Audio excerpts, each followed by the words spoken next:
ठीक आहे. पहा, दुसरी जी फिजिकल प्रॉपर्टी आहे अमाइन्सची ती आहे बेसिसिटीशी रिलेटेड. तर हा पहिला क्वेश्चन आहे, व्हाय अमाइन्स आर बेसिक.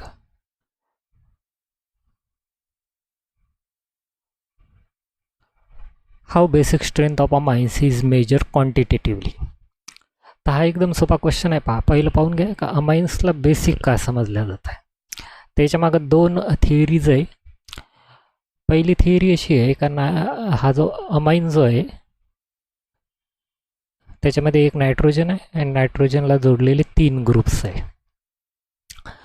हे जे 2 इलेक्ट्रॉन्स आपण काढले नायट्रोजनवरचे, याला लोन पेअर ऑफ इलेक्ट्रॉन्स म्हटलं जातं.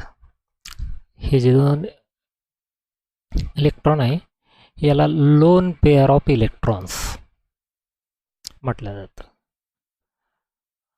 आणि हे जे इलेक्ट्रॉन्स आहे हे इलेक्ट्रॉन्स हा अमाइन शेअर करू शकते, कॅन बी शेअर.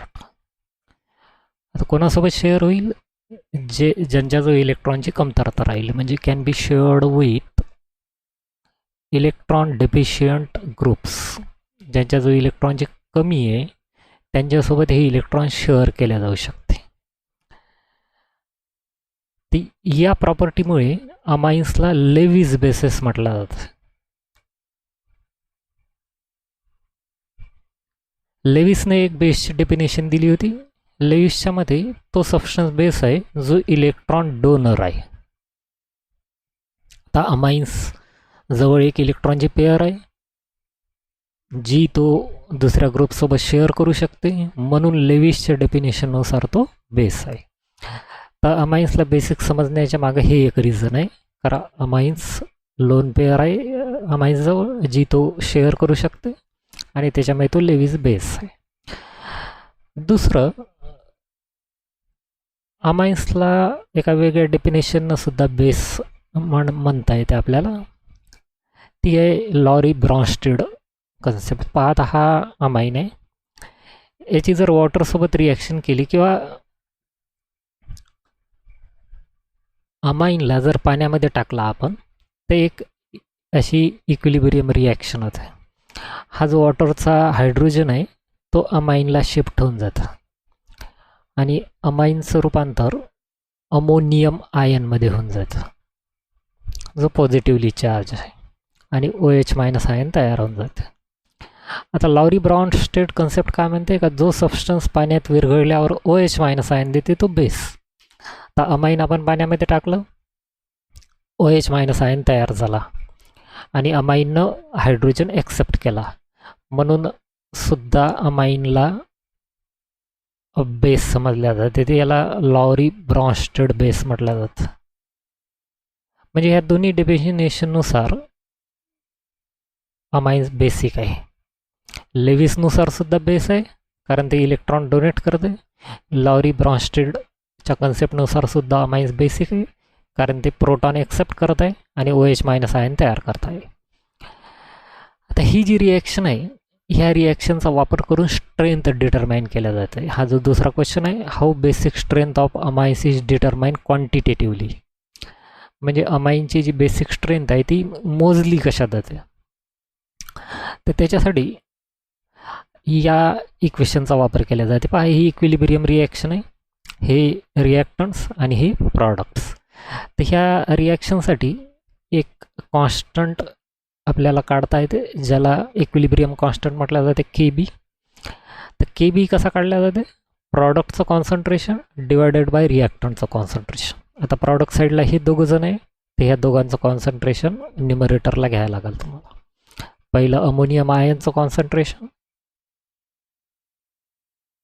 हे अमोनियम आयनचं कॉन्सन्ट्रेशन, OH- कॉन्सन्ट्रेशन. हे जे स्क्वेअर ब्रॅकेट काढत आहोत आपण त्याचा अर्थ होत असते कॉन्सन्ट्रेशन डिवायडेड बाय रिॲक्टंटचं कॉन्सन्ट्रेशन. अमाइनचं कॉन्सन्ट्रेशन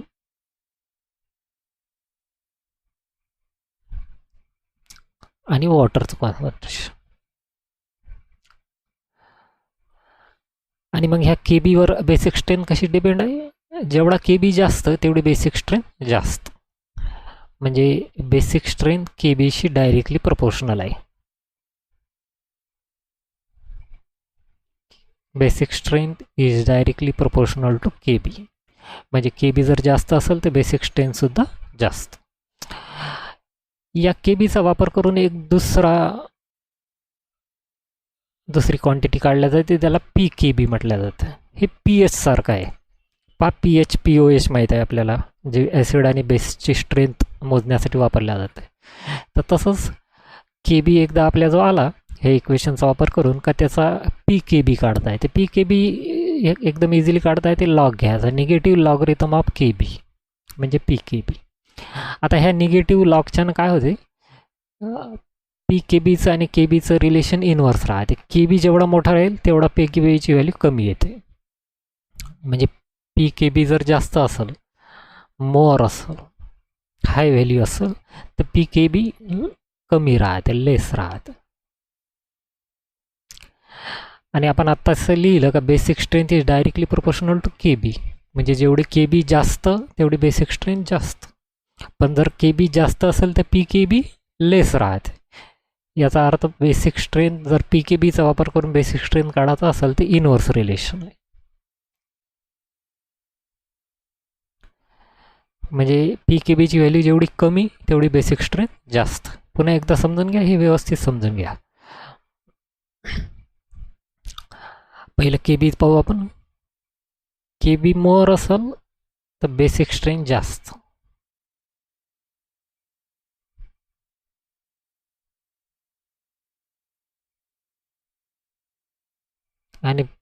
आणि मग वाईस वर्सा, के बी जर कमी असेल तर बेसिक स्ट्रेंथ कमी. याच्या उलट पी के बी जर कमी असेल, लेस असेल तर बेसिक स्ट्रेंथ जास्त.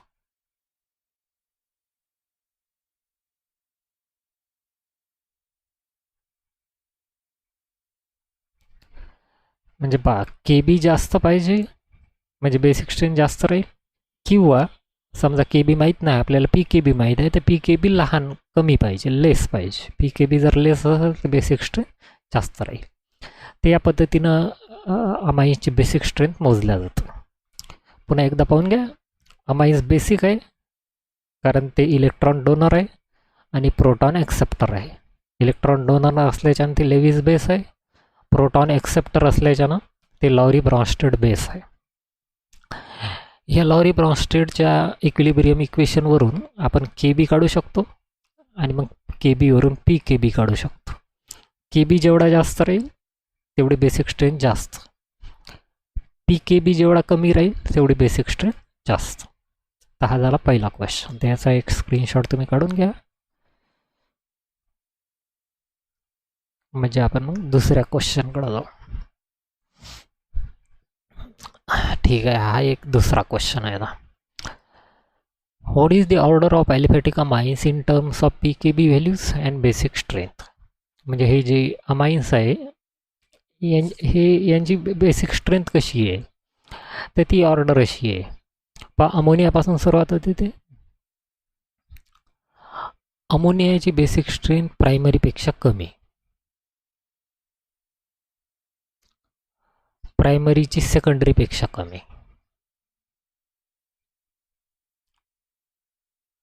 मात्र टर्शरीची सेकंडरीपेक्षा कमी. आता याचा अर्थ पहा काय झाला. प्रायमरी अमाइन जास्त बेसिक आहे अमोनियापेक्षा, सेकंडरी अमाइन जास्त बेसिक आहे प्रायमरीपेक्षा. पण टर्शरी अमाइन जास्त बेसिक नाही, सेकंडरीपेक्षा कमी बेसिक आहे. म्हणजे ह्या ऑर्डरचा जर विचार केला आपण तर सेकंडरी अमाइन स्ट्रॉंगेस्ट आहे, स्ट्रॉंगेस्ट बेस आहे. कारण तो अमोनिया प्रायमरीपेक्षाही स्ट्रॉंग आहे, टर्शरीपेक्षा सुद्धा स्ट्रॉंग आहे. तर ही ऑर्डर झाली, याला ऑर्डर म्हटलं जाते. तर पी के बी आणि बेसिक स्ट्रेंथ हे दोघांची सेम ऑर्डर आहे. ही दोघांची पण ऑर्डर आहे. पी के बीची ऑर्डर आहे अँड बेसिक स्ट्रेंथ.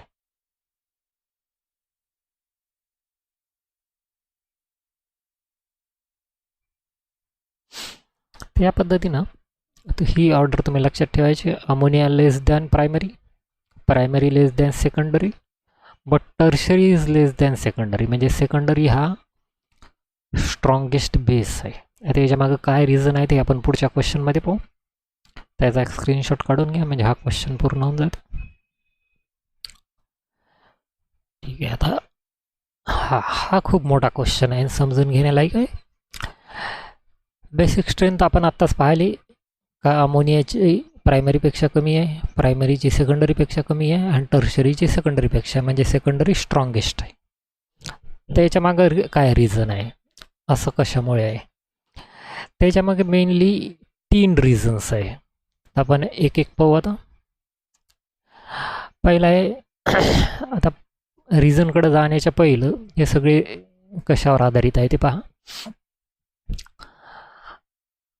आपण पहिल्या याच्यामध्ये असं एक इक्वेशन पाहिलं, के बी काढताना अमोनिया वॉटरसोबत रिॲक्ट होतं आणि एक इक्विलिब्रियम तयार होऊन जाते. असं हा जो एच आहे वॉटरचा तो अमोनिया ॲक्सेप्ट करते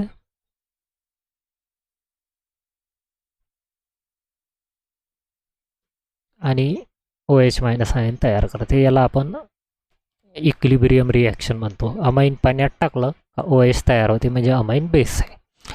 आता हे जे तयार झालं आहे N+H याला अमाईनचा कंजुगेट ॲसिड म्हटलं जातं.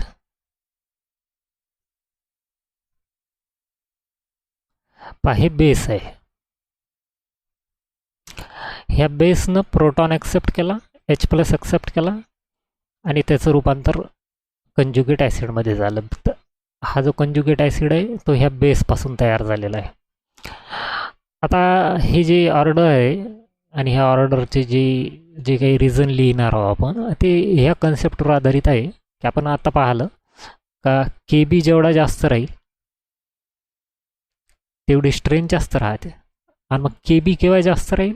KBचं जर इक्वेशन पाहिलं आपण तर KBच्या इक्वेशनमध्ये हे दोघं जण न्यूमरेटरमध्ये आहे, हे जे प्रॉडक्ट आहे न्यूमरेटरमध्ये आहे आणि हे डिनॉमिनेटरमध्ये आहे. मग आता मॅथ्सनुसार KBची व्हॅल्यू जर जास्त पाहिजे असेल तुम्हाला तर ह्या दोघांचं कॉन्सन्ट्रेशन जास्त पाहिजे. ह्या दोघांचं कॉन्सन्ट्रेशन जेवढं जास्त राहील तेवढा KB जास्त राहील आणि मग KB जर जास्त राहिला तर बेसिक स्ट्रेंथ जास्त राहील. मग ह्या दोघांचं कॉन्सन्ट्रेशन जास्त कसं राहील? हे या दोघांचं कॉन्सन्ट्रेशन तेव्हा जास्त राहील जेव्हा हा जो कॉन्जुगेट ॲसिड तयार होत आहे हा स्टेबल राहील. हा जेवढा स्टेबल राहील तेवढं हे कॉन्सन्ट्रेशन वाढून जाते इकलनं आणि मग KB वाढून जातं. तर मग हा जो कंजुगेट ॲसिड आहे तो स्टेबल कशामुळे येते? तर कंजुगेट ॲसिडची जी स्टेबिलिटी आहे हे एकूण 3 फॅक्टरवर डिपेंड आहे. म्हणजे ॲक्च्युली हा क्वेश्चन असा आहे आता, स्टेबिलिटी ऑफ कंजुगेट ॲसिड.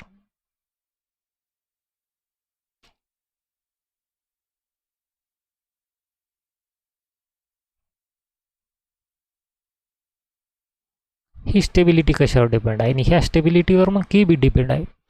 पहा या स्टेबिलिटीवर KB डिपेंड आहे आणि KBवर मग स्ट्रेंथ डिपेंड आहे.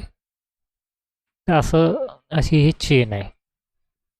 कंजुगेट ॲसिड जर स्टेबल असेल तर KB जास्त आणि KB जास्त असेल तर स्ट्रेंथ जास्त.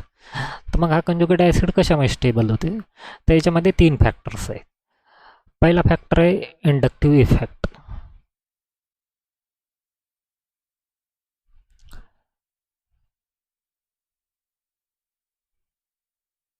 हा आपल्याला आता फिजिकल केमिस्ट्रीमध्ये नवीन चॅप्टर ॲड झाला आहे आयोनिक इक्विलिब्रियम, त्याच्यामध्ये आहे पुन्हा.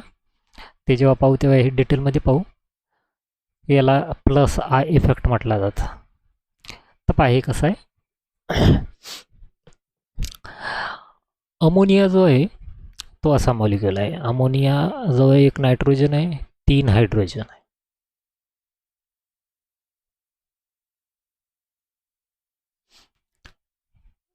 पहा हा अमोनिया झाला आणि त्याला जेव्हा हा H अटॅच होईल तर अमोनियाचं रूपांतर अमोनियममध्ये होऊन जाईल, त्याच्यावर प्लस चार्ज. आता प्रायमरी अमाईनमध्ये पहा काय होतं. प्रायमरी अमाईनमध्ये ह्या अमोनियासारखाच प्रायमरी अमाईन आहे, फक्त ह्या 4 H ऐवजी 3 H राहते आणि एक R ग्रुप राहते. एक R ग्रुप राहते इथं आणि बाकीचे 3 H.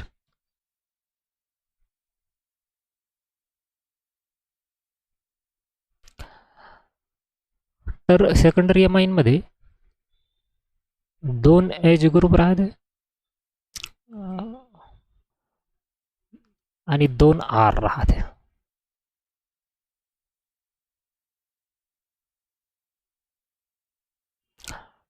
टर्शरीमध्ये एकच एच राहते आणि 3 आर राहते.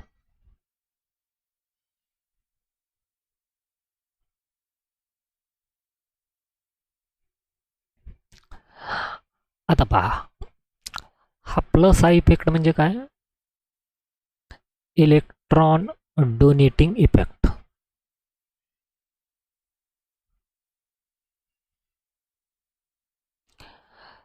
तर बघा असं होते, आता हा जो नायट्रोजनवरचा प्लस चार्ज आहे, तर हा जो प्लस आय इफेक्ट आहे तो फक्त आर ग्रुपला आहे, हायड्रोजनला नाही आहे. Hydrogen plus I effect show नाही करत. त्याच्यामुळे पहा काय होते, हा जो अमोनियाचा प्लस चार्ज आहे तो स्टेबिलाइज होत नाही, कारण हे जे एच आहे ते काही इलेक्ट्रॉन डोनेट नाही करत नायट्रोजनला. म्हणजे इथं जो प्लस आय इफेक्ट आहे तो 0 आहे जवळपास. प्रायमरी अमाईनमध्ये काय होते, एक आर ग्रुप आहे तो हा जो आर ग्रुप आहे तो प्लस आय इफेक्ट शो करते. प्लस आय इफेक्ट शो करते म्हणजे काय करते, तो इलेक्ट्रॉन डोनेट करते. कोणाला डोनेट करेल? ह्या नायट्रोजनवर प्लस चार्ज आहे, ह्या पॉझिटिव्हली चार्ज नायट्रोजनला हा आर ग्रुप इलेक्ट्रॉन डोनेट करतं. हे जे आपण ॲरो दाखवत आहोत यालाच प्लस आय इफेक्ट म्हटलं जातं. आता प्रायमरीचा विचार केला आणि सेकंडरीचा विचार केला तर इथं 2 आर ग्रुप आहे, ते इतर प्लस आय इफेक्ट जास्त राहील. इथं अजून जास्त राहील टर्शरीमध्ये, कारण 3 आर ग्रुप आहे. हे तिन्ही आर ग्रुप नायट्रोजनला इलेक्ट्रॉन सप्लाय करा. आता बघा कसं आहे, ह्या एनवर पॉझिटिव्ह चार्ज आहे, त्याच्यामुळे त्याच्यापर्यंत जेवढे जास्त इलेक्ट्रॉन पोचेल तेवढं ते स्टेबल होऊन जाईल. आता प्रायमरी अमाईनमध्ये एक आर ग्रुप सप्लाय करत आहे इलेक्ट्रॉन, त्याच्यामुळे हे अमोनियापेक्षा जास्त स्टेबल आहे. इथं 2 आर ग्रुप नायट्रोजनला इलेक्ट्रॉन सप्लाय करत आहे म्हणून हे अजून जास्त स्टेबल आहे.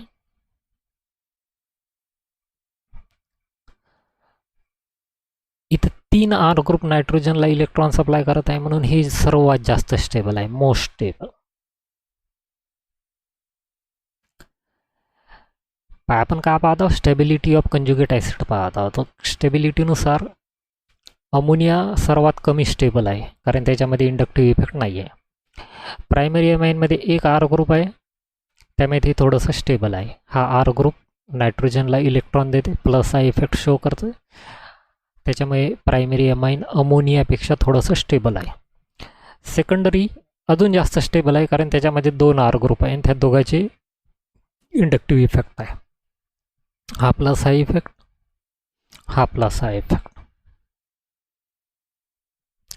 टर्शरीमध्ये 3 आर ग्रुप्स आहे, त्याच्यामुळे 3 प्लस आय इफेक्ट आहे, त्यामुळे हा जो नायट्रोजन आहे एकदम स्टेबिलाइज होऊन जाईल.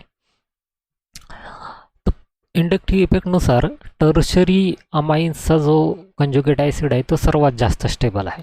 आणि आपण काय म्हणलं का, कंजुगेट ॲसिड जेवढा स्टेबल राहील तेवढा KB जास्त राहील आणि मग तेवढी त्याची स्ट्रेंथ जास्त राहील. तर इंडक्टिव्ह इफेक्टनुसार मी खाली लिहितो, इंडक्टिव्ह इफेक्टनुसार according to inductive effect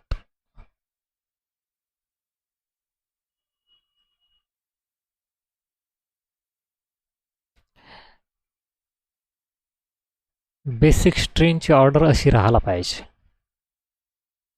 basic स्ट्रेनची ऑर्डर अशी राहायला पाहिजे. पहा, हा सर्वात जास्त स्टेबल कंजुगेट ॲसिड म्हणून टर्शरी सर्वात स्ट्रॉंग पाहिजे, त्याची स्ट्रेंथ सर्वात जास्त पाहिजे.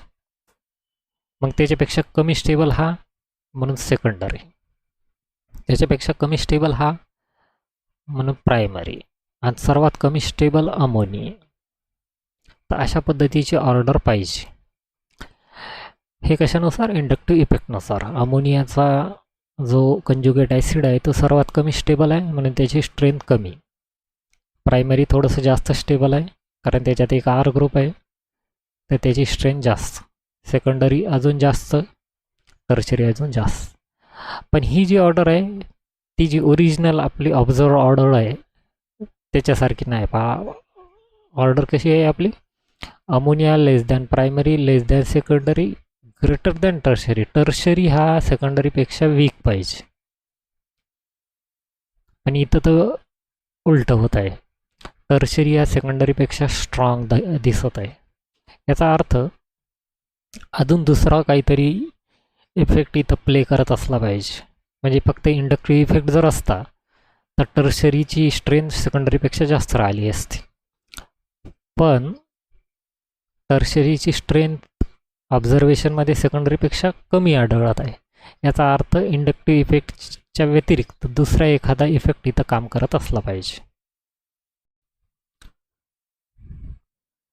दुसरा इफेक्ट आहे मग सॉल्व्हेशन इफेक्ट.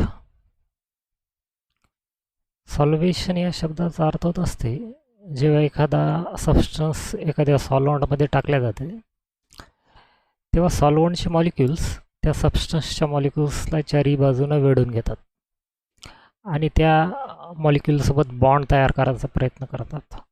जर तसा बॉन्ड तयार झाला तर तो सबस्टन्स त्या सॉल्व्हंटमध्ये विरघळतो, अदरवाईज तो विरघळत नाही.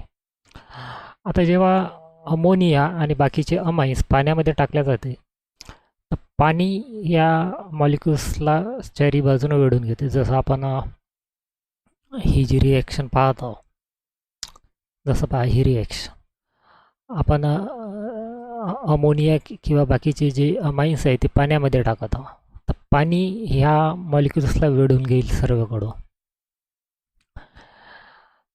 आणि मग कंजुगेट ॲसिड तयार होते. तर हे जे कंजुगेट ॲसिड आहे यांना सुद्धा चारी बाजूनं पाणी वेढून घेते. जसं पाहता अमोनियाचा जो कंजुगेट ॲसिड आहे तो असा राहील.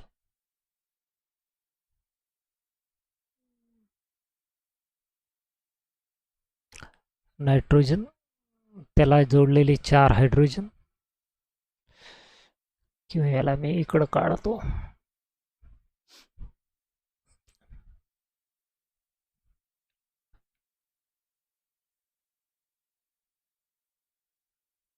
हा झाला अमोनियाचा कंजुगेट ॲसिड. आता हे पाण्यामध्ये प्रेझेंट आहे तर पाणी ह्या कंजुगेट ॲसिडसोबत बॉन्ड्स तयार करतं. जसं पहा इथे एक बॉन्ड तयार होईल, इथे एक दुसरा बॉन्ड तयार होईल, इथं तिसरा बॉन्ड तयार होईल, इथं चौथा बॉन्ड तयार होईल. म्हणजे एका मॉलिक्यूलसोबत 4 वॉटरचे मॉलिक्यूल बॉन्ड तयार करत आहे. याला सॉल्व्हेशन इफेक्ट म्हटलं जातं. हे सॉल्व्हेशन झालं. सॉल्व्हंट मॉलिक्यूलनं सोल्यूट मॉलिक्यूलला सर्व बाजूनं वेढून घेतलं. आता प्रायमरी अमाईन्सच्या बाबत पहा काय होईल. प्रायमरी अमाईन्सजवळ 3H आणि एक R ग्रुप आहे. तर आता वॉटर ह्या 3H सोबत बॉन्ड तयार करेल. इथे एक बॉन्ड तयार होईल, इथे एक बॉन्ड तयार होईल, इथे एक बॉन्ड तयार होईल. पण आता हा जो चौथा R ग्रुप आहे याच्यासोबत वॉटर बॉन्ड नाही तयार करू शकत. त्याच्यामुळे अमोनियापेक्षा इथं सॉल्व्हेशन इफेक्ट थोडासा कमी राहील. लेस दॅन अमोनिया. नंतर सेकंडरी अमाईनमध्ये 2 R ग्रुप्स आहे जी सॉल्व्हेशन इफेक्ट अजून कमी होऊन जात आहे. आता याच्याजवळ 2च H असल्याच्या ना 2च बॉन्ड तयार होऊ शकते इथं वॉटरसोबत. 2च बॉन्ड तयार झाले तर म्हणजे सॉल्व्हेशन अजून कमी राहील, प्रायमरीपेक्षाही कमीच आहे. सॉल्व्हेशन लेस दॅन प्रायमरी. आणि मग टर्शरीमध्ये 3 R ग्रुप्स आहे आणि एकच हायड्रोजन आहे. त्याच्यामुळे एकच बॉन्ड तयार होऊ शकते पाण्यासोबत.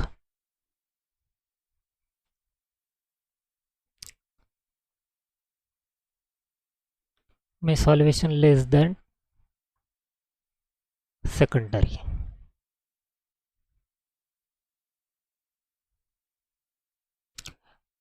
तर पहा एकदा पाहून घ्या, हे जे कंजुगेट ॲसिड्स तयार होत आहे त्याला वॉटर चारी बाजूनं वेढून घेतं आणि त्या कंजुगेट ॲसिडजवळ जेवढे हायड्रोजन आहे त्या प्रत्येक हायड्रोजनसोबत वॉटर बॉन्ड तयार करत आहे. अमोनियाजवळ 4 हायड्रोजन असल्याच्यानं 4 वॉटर मॉलिक्यूलनं त्याला वेढून घेतलं, त्याच्यामुळे त्याच्यामध्ये सॉल्वेशन इफेक्ट सर्वात जास्त आहे. अमाईनमध्ये 1 आर ग्रुप आल्याच्यानं सॉल्वेशन थोडंसं कमी झालं. सेकंडरीमध्ये 2 आर ग्रुप असल्याच्यानं 2च बॉन्ड फॉर्म झाले, सॉल्वेशन अजून कमी झालं. टर्शरीमध्ये सर्वात कमी सॉल्वेशन आहे, 1च हायड्रोजन असल्याच्याने 1च बॉन्ड तयार झाला. म्हणजे सॉल्वेशन इफेक्टनुसार किंवा सॉल्वेशन इफेक्टची जर आपण ऑर्डर लिहिली तर अमोनियाचा सॉल्वेशन इफेक्ट सर्वात जास्त, नंतर प्रायमरीचा, नंतर सेकंडरीचा आणि टर्शरीचा सर्वात कमी. तर हा दुसरा इफेक्ट या रिॲक्शनमध्ये काम करत आहे. आता पहा इथे वर मी इंडक्टिव्ह इफेक्टची आपण ऑर्डर लिहिली होती. अच्छा, ही इंडक्टिव्ह इफेक्टची ऑर्डर आहे आणि ही सॉल्वेशनची ऑर्डर आहे. तुम्ही जर पाहाल तर ही ऑर्डर एक्झॅक्टली एकमेकाच्या अपोजिट आहे. तर मग तिसरा पॉईंट जो आहे याच्यामध्ये तो आहे ह्या दोन्ही फॅक्टरचं कॉम्बिनेशन होतं. Combination of plus I and solvation हे दोन्ही ॲट ए टाईम प्ले करते आणि त्याच्यामुळे ती जी ऑर्डर आहे ती तशी ऑब्झर्व होते. तर आपण प्लस आयचा इफेक्टनुसार ऑर्डर कशी आहे, अमोनियाची स्ट्रेंथ कमी पाहिजे प्रायमरीपेक्षा, सेकंडरी आणि मग टर्शरी. टर्शरी स्ट्रॉंगेस्ट पाहिजे प्लस आय इफेक्टनुसार. आणि सॉल्वेशननुसार याच्या उलट पाहिजे, अमोनियाची स्ट्रेंथ सर्वात जास्त पाहिजे, मग प्रायमरी, मग सेकंडरी, मग टर्शरीची सर्वात कमी. तर पहा ही ऑर्डर अशी आहे, इकडून इकडं वाढत आहे. ही ऑर्डर त्याच्या एक्झॅक्टली अपोजिट आहे. मग हे दोघं जण कंबाईन होऊन जातात,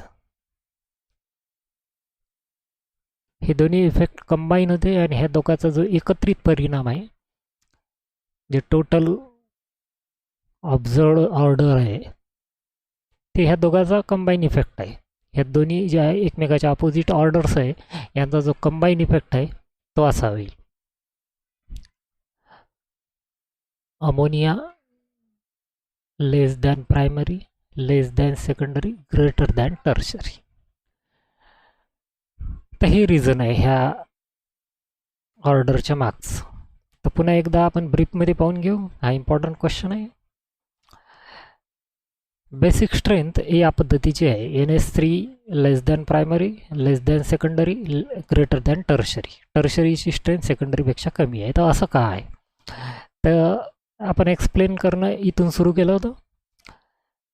हे जे सगळे बेसेस आहे यांना जर आपण पाण्यामध्ये टाकलं तर हे बेसेस काय करते, पाण्याचा एक हायड्रोजन एक्स्ट्रॅक्ट करून घेते आणि एक कंजुगेट ॲसिड तयार होऊन जातं आणि एक OH मायनस आयन तयार होतं.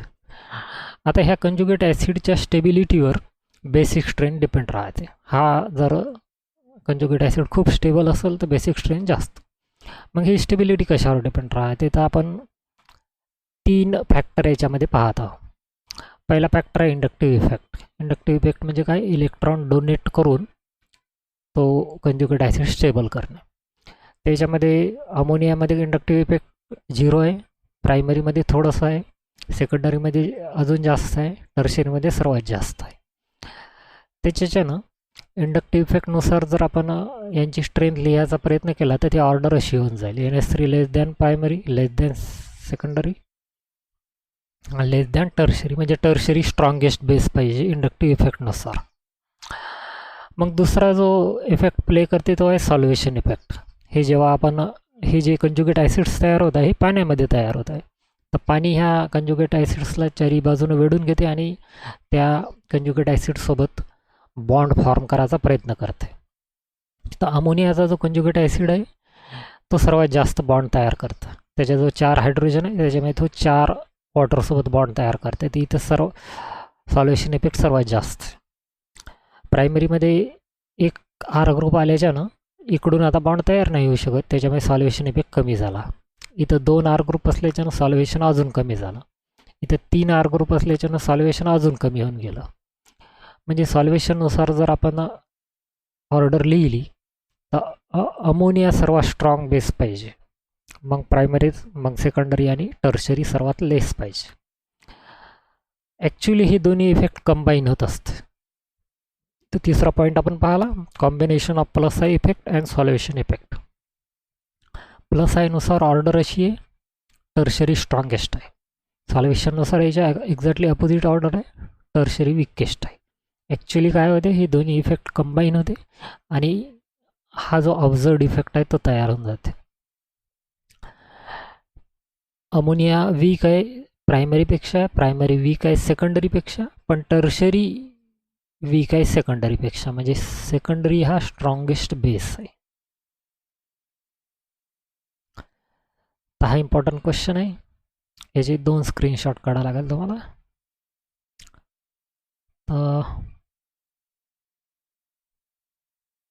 ठीक आहे, एवढा स्क्रीनशॉट अगोदर काढा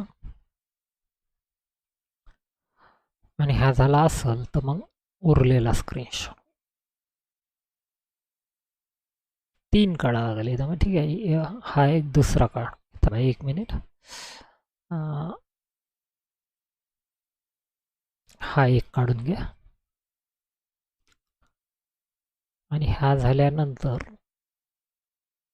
हा एक. हा मोठा क्वेश्चन होता. 3 स्क्रीनशॉट तुमच्याजवळ आले, हे सिरियली तुम्ही लिहून टाका, म्हणजे तो त्याचा आन्सर तुमच्या वहीमध्ये तयार होऊन जाईल.